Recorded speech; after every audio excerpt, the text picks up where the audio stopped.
Hello and welcome back to Conan Exiles. This will be episode 4 of the Back to Basics Beginner's Guide series, and in today's episode I want to take a little bit of a quick dive into thrall taming, as it's called in the game, which is a way to obtain human followers, be they archers or fighters, and also crafters. There is a lot more to this, which is a lot more involved later on in endgame, which we'll cover in a later episode, but just thought for this episode we'll show you the very basics and early way to get you started. So I'll show you how you craft the truncheon and the bindings that you'll need early game, and also how to go about knocking out these relevant people that you need, because you do have to knock them unconscious and then pop them on a wheel of pain, as it's called in the game, but we like to call it the wheel of friendship. And then you're also going to need some other ingredients to be able to train this person up, shall we say, from an enemy into your friends. So we'll go over that in this video, so stay tuned and we'll jump into it right now. Okay, so thrall taming is, as I say, a way that you can capture human followers. You can also get pets as well, but this is done slightly different. Whereas this, regarding humans, is you can take a truncheon to people that you see out in the world and knock them unconscious and turn them into your fighters or archers or crafters for your various stations, which we'll come into shortly. And there is also a journey step that accompanies this as well that you can follow. So if you don't know what you're doing, you can also follow this journey, and the one you are looking for is this one here, Thrall Taker. So if we have a look at this journey, you'll see there what it requires us to unlock. We've got to get a prerequisite first, which is to unlock the knowledge. And also it shows us there the reward on the right is the purple lotus orbs, which are absolutely super OP for knocking out people. So instead of having to use a truncheon, you can throw one of these down at people, so long as they're stationary and not attacking you, obviously, and they will cause them to go unconscious, and then you can grab them on your rope and take them to your wheel. But the other plus side to these orbs is that if you go into somewhere like Sepamaru, the friendly city, which I'll show later in this video, and you attempt to do this with these orbs, that no one will aggro. Whereas if you run into Sepamaru and hit somebody with your truncheon, then everybody else around will aggro to you and start attacking you, and you'll probably end up dead. So you want to be very, very careful with what you do. Right, so to get our journey going, if we take a look at our journey step for Thrall Taker, we need to obviously unlock the knowledge. We've kind of started a little bit on this, but to unlock the knowledge, you go to your knowledge tab, and then if you scroll down the menu, you'll find this one here where it says Thrall Taker, and as you can see, that will unlock the wheel of pain, the truncheon, the bindings, and also the thrall pot, which is a very handy food storage early game until you can create the actual storage or preservation boxes. That can be pretty useful early game as well. So then we have to access or place a thrall wheel, so wheel of friendship, which is what we've got here, which we've done. So you click on that if you have one placed, and it will register it for you. If you don't have one, to build this, what you would do is bring up your wheel, and then you go down to companion, and as we can see there, this is going to take stone, wood, iron bars and twine, and you can see the amounts there of what you will need.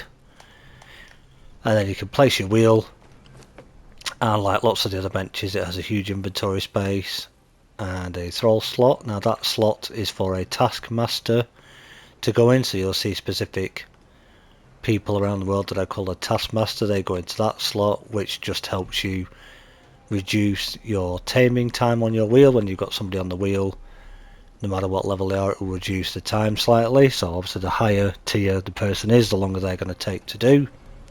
So if you had a Sumerian berserker, for example, that you get from up here at Mounds of the Dead, they would take an hour without one of these taskmasters on here, whereas if you pop a taskmaster in that slot, they will take approximately 22 minutes to tame from start to finish. And the best taskmaster to try and get is a named taskmaster, so one with an actual name, because some of the named ones actually have some benefits and bonuses, which we'll look at again in a future video, but for just starting out, don't worry too much about getting a taskmaster, but if you manage to get hold of one, even if it's just an apprentice, pop them on because they will help slightly. But we'll look more into sort of the times and the different taskmasters when we come to it a bit later down the line, when you're looking at your more higher level people that you're looking for and more specific requirements. So we place that. Then we need to craft a truncheon, which I've done. So we've got that ready. Then it wants us to craft bindings, which again shows you on the bottom there needs fibre and twine. So that will then craft. And then for our next step, we need to use your truncheon to knock out an enemy. Now what I always recommend is, no matter what your build is, always take a shield with you as well. Doesn't matter what shield it is, just make yourself even a basic wooden one like this. This will just do, because what you want to do when people are trying to hit you is obviously block them, and then you can hit them with your truncheon at the same time. So you've got truncheon and that, so when somebody tries to hit you, you can block, and then you can swing and try and hit them. Now early game, this is quite easy to do because a lot of these people down on Noob River are very light on the health and armour, very easy to hit and knock out, so it's not too difficult.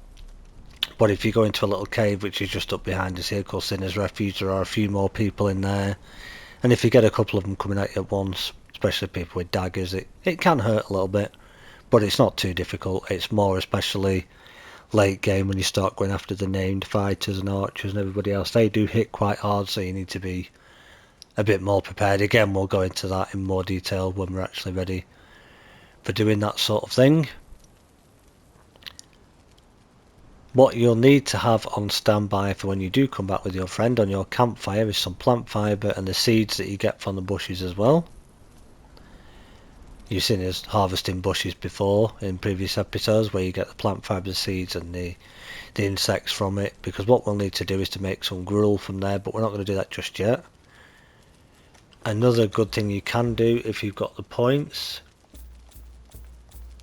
is try and get yourself at least that first perk in authority, because even though we haven't got a follower yet, that will actually help to give you a bit of a concussive bonus early on.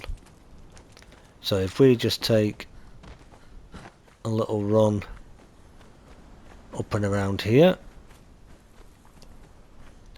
most of these people on these camps are no use to us early game as such, but just to give you an example of what you can kind of do early on when you're just trying to get hold of somebody. You wouldn't keep hold of these fighters or archers late game because their HP is just so low that they would just end up dying on you really easy. You would only want to be keeping your high level named people.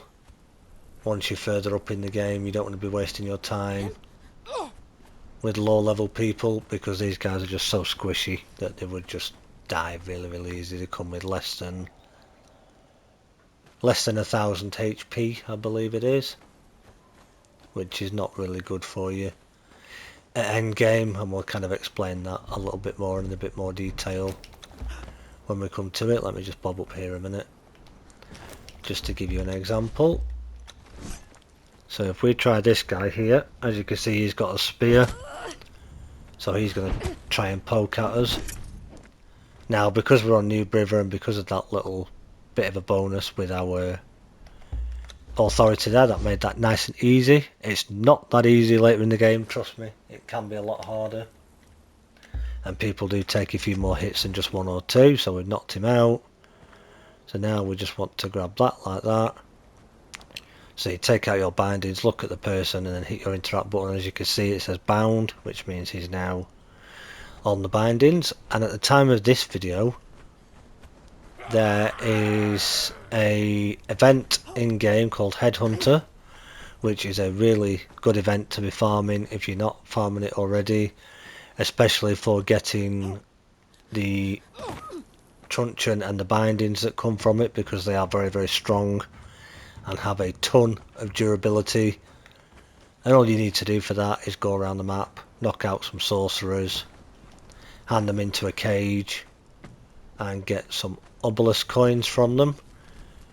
Or you can kill them and hand in their skull to get a bit, but the best way to do it really is knocking them out and handing them into the cage to get yourself more of the obelisk coin, which you can then use to spend with various vendors at those locations, which will give you the dead woman's tresses, which is a ridiculously high durability pair of bindings, so you're pretty much set for the rest of the game if you can get hold of those.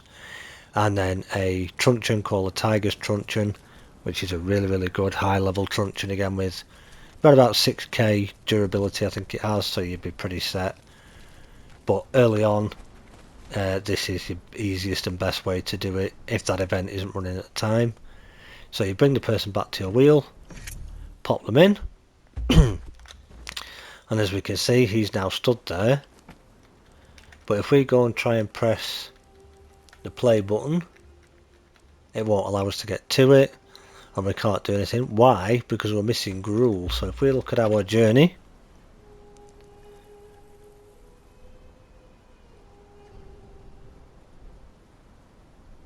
we've done that, but for some reason it's not registering certain ones. But if we come to our campfire, if this works correctly, so you turn on your campfire, and as you'll see, that will produce you some gruel, which we need. So obtain gruel,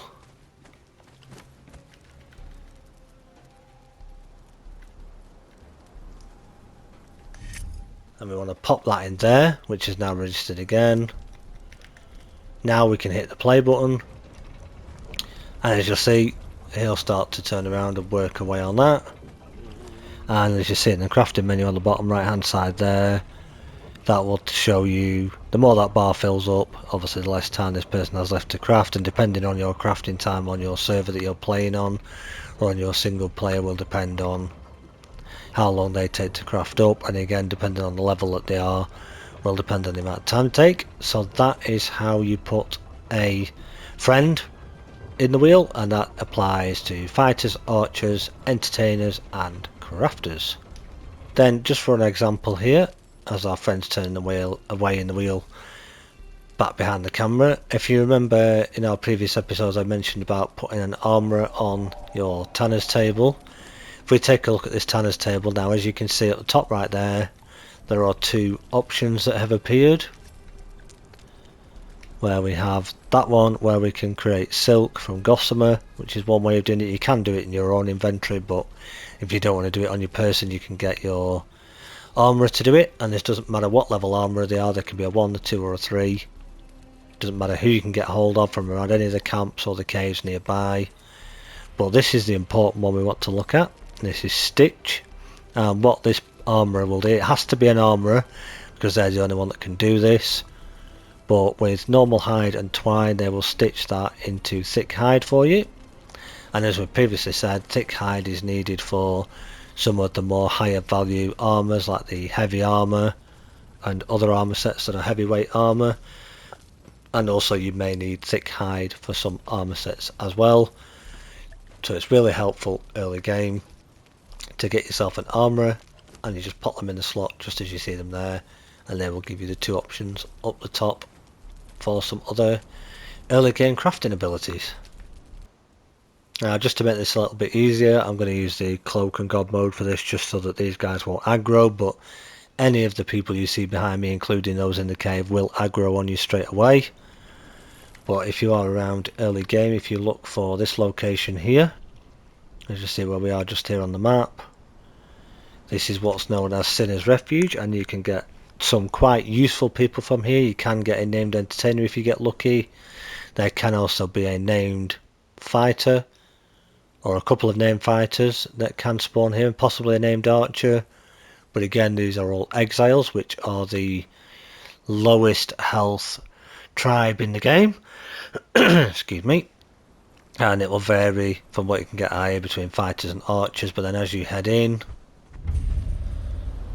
there we are, Sinner's Refuge. It does get a little bit dark in here, so apologies about the light. But if you follow it down, You'll notice there's a little bit of yellow rock there, that is brimstone that you can mine, and that there that you will need for later crafting as well. Just bear with me and I shall grab a torch. I'll bring you back in a second. One sec. There we are, got us a torch now. That's one thing to bear in mind with this cave. It can get quite dark, so it can be a little bit tricky to see what you're doing. So do make sure you've got a torch with you, especially if it goes to night time. It can get very dark in here. But as I was just saying, as we came in there were a couple of nodes of brimstone, which is this here, that you can mine with a pick. And you'll get a wanderer, which will be a fighter or an archer again there, and that can also be the named fighter that can spawn. So you have one person that's wandering there. You have a person always sat here, which is usually a crafter of some sort. And then the same again there. Up here that will start to shoot down on you is a couple of archers again. Potential chance for a good one, but all quite low level.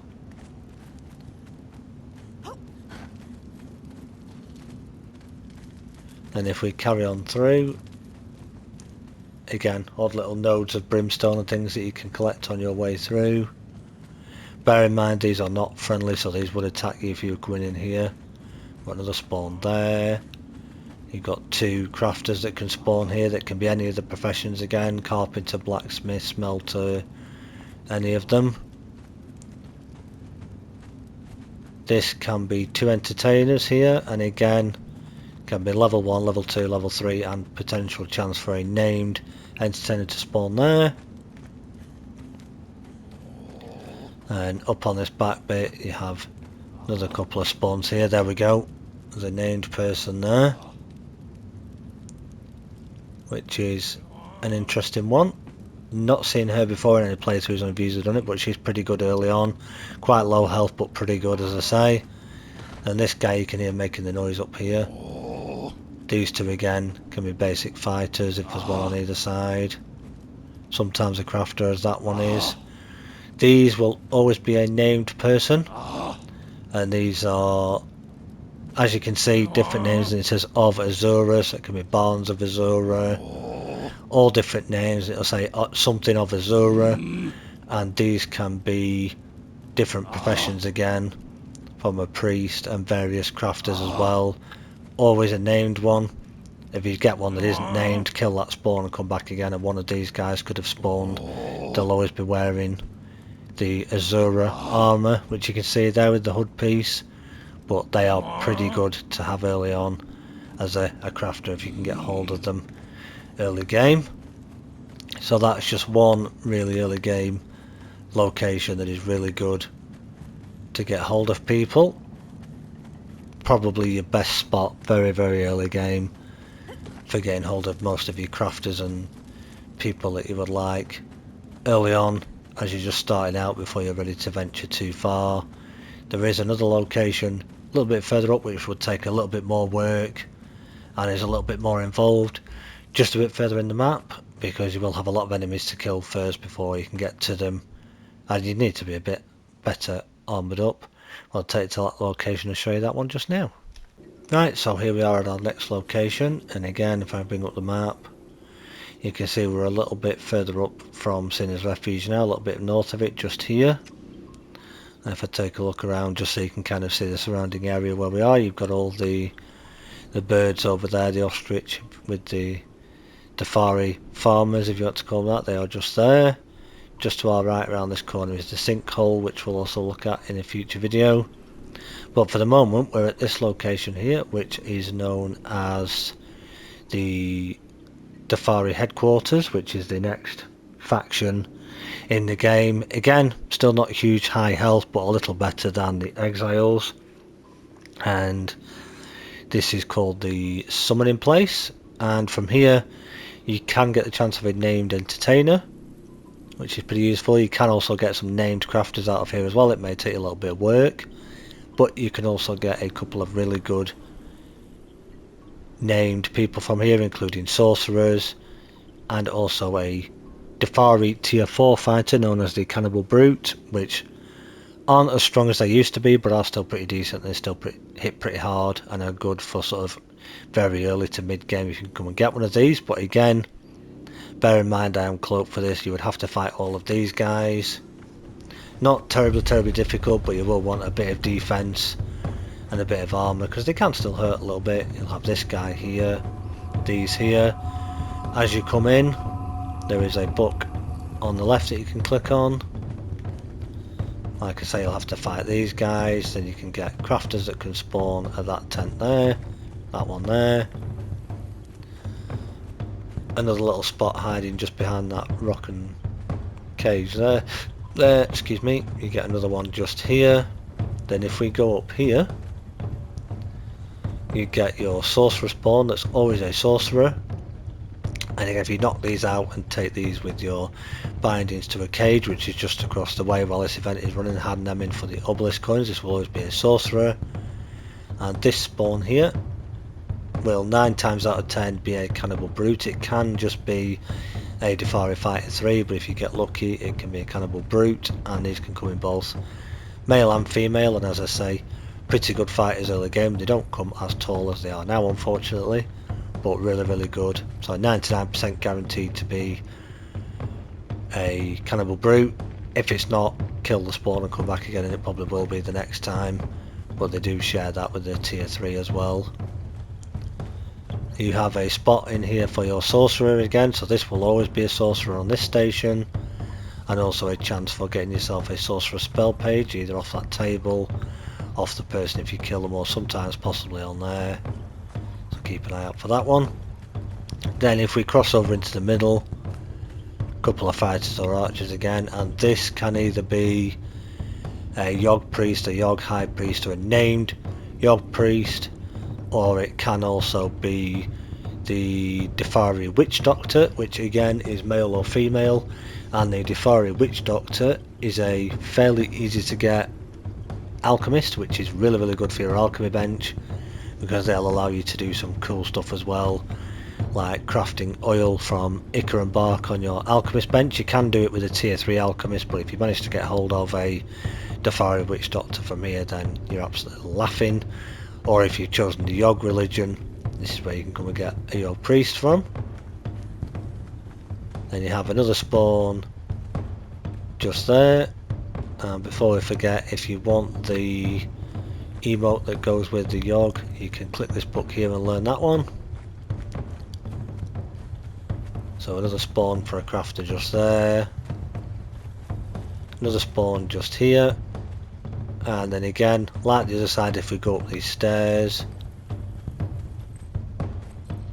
you'll notice another book just here. This is one of your specialist cooking recipes, so you want to learn this one as well. 3 spawns up here now, so this side can be a little bit more tricky because you've got your dancer spawn here, which can also have a chance for a named dancer called Ancina Hidden Daggers. She can spawn here. If you don't always spot the sort of yellow bar around her name at first, a good way to spot that it's her is that she comes with a spear on her back, and I think that's most of the time.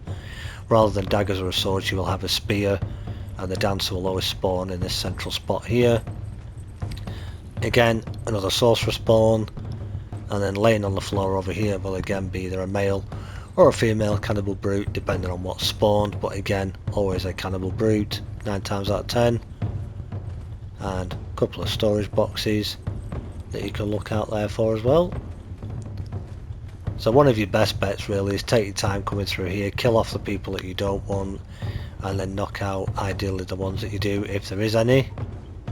Or do as I try and do, come in the first time, kill everybody else off, and then get yourself a cannibal brute, or if you've got yourself a named fighter like one of the one skulls off the river, train them up first, get them in some good armour, give them a truncheon, bring them in here with you, and just get them to knock everything out, help you get your brute, and then you can just run out with them. And a good thing is, if nobody else has built around here, you could bring the materials with you to make a wheel of friendship, place it down somewhere out here, and then you can just drag them to here and tame them up into your friend rather than having to go all the way back to your base. So just quickly, again, at the time of this video, we have the headhunter event running, and if you are doing this to try and farm the obelisk coin really quick, Again, these will all attack, but you have another sorcerer spawn just here. Then if we run around the corner, we have a fighter there to deal with. Again, the Faris are very, very low, not too high on their health as well. Now, I don't know if the event's finished at the time of this video or whether my single player game is bugged for some reason, but this is where the caravan was. It may well have now finished, but this is the spot where the caravan would be, so do bear that in mind when you watch this video. If it's not there, that would be why. But again, when this event is here or it does return, you have another sorcerer spawn in here as well, just at the back there by the Yog pit. If you want another good early game named fighter, kill everybody in this camp again, and then if you pop over the back here, and the good thing is he won't attack you if you kill everybody over there because he's actually out of aggro range. But if you come over here, you'll notice you have this guy called THRALL, who is again very, very similar to the Cannibal Brutes. Pretty decent damage early game, probably not very good late game, but certainly early on. And he is also again a guaranteed spawn. It will always be him. So where the Cannibal Brutes have the slight chance to be a different tier, this will always be THRALL. And just for a giggle, because there are people out there I know in my community that find this quite funny, and I don't know why we do, but hey, if you can't have fun in a game, why not? If you want a bit of a laugh and want to do something daft, as I say, this is purely just for fun, so please don't judge us on it. Obviously he would normally aggro if you run in, but if you run in quick enough, give him a cheeky kick, hide out the way, you'll see him fall down there, pick himself up, wonder what's happened, and then he'll run all the way back up, wonder what the heck's happened, and just stand there again like nothing happened. Who is he? Is he coming? Here he comes. Wonders what the heck's happened, and then just stands back in his spot again like nothing's happened. So that is purely a bit of fun. That's something that's been going on with my community. I'm not encouraging it as in a violent way as to say you should go and do this, but if you want a bit of a giggle, just give him a little kick. Now that you can see behind us there is the sinkhole, which we'll talk about in a future video, and we'll also take a trip over to this area here, which is Seppa Maru, the city of the Relic Hunter, which is a much easier high level taming area for getting better crafters and fighters and archers, etc. But we'll cover those in a later video, because I don't want to obviously bombard you with too much now early on, because there can be too much confusion as to what to do early on. But another spot you can do, but this is a bit more tricky again. There's quite a large Dafari camp here, which can have lots of enemies again, and there's one little spot at the bottom of some steps just over this far side here that can spawn a Cannibal Brute again, but it's a little bit more risky around there, so I wouldn't really advise entering this area too early game. You don't need to wait till mid game, but just wait till you've got some decent armor and a decent weapon, not stone weapons, because you're going to get overwhelmed quite easily. Right, so there we have it guys, that is it for our brief look into thrall taming, and also we've shown the journey that you can also follow as well, which will teach you the very, very basics of how to get it all started. And as you level up at different stages again, you can get a bigger wheel which will take 4 people on it, and then also the greater wheel at the very end which will take up to 8 people on it, which is really, really good later in game, but just starting out when you're getting going, this is more than adequate. So that's going to do it for today. I hope you did find this one even remotely useful. If you did, leave us a like, leave us a question or a comment down below, subscribe if you didn't already. We're so close to that 1,000 subscribers now, you can almost feel it. It's an absolutely amazing journey that we're on. Thank you so much for watching. If you missed the previous couple of episodes, do go back and check them out so you know what on earth we're going on about.